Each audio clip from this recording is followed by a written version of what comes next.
Kia ora guys, we're now 5 weeks out from exams, and during this time I know it can be really scary and super stressful, but something that you can do to prepare is to make a study plan.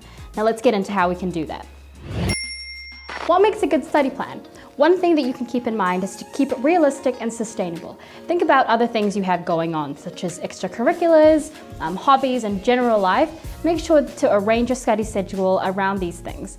Another thing you can do is to consider the times of the day that you choose to study.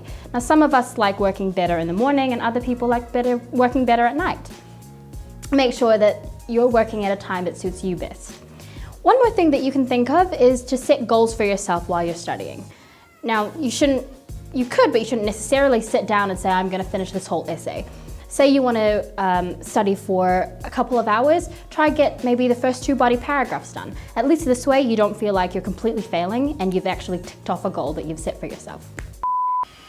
Oh my gosh, can you please shut up? Guys! How is the angle grinder that you feel? The angle grinder. Yeah, that's what it grinds my gears.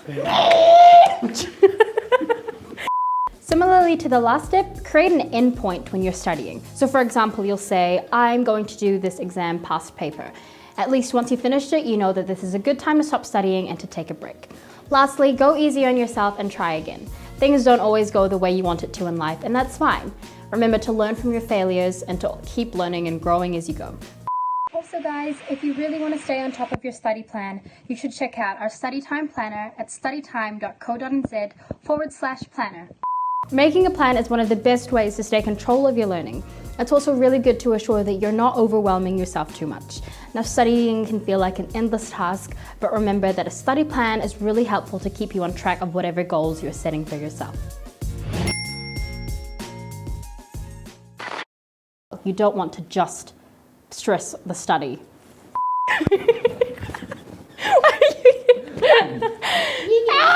Shut up. What makes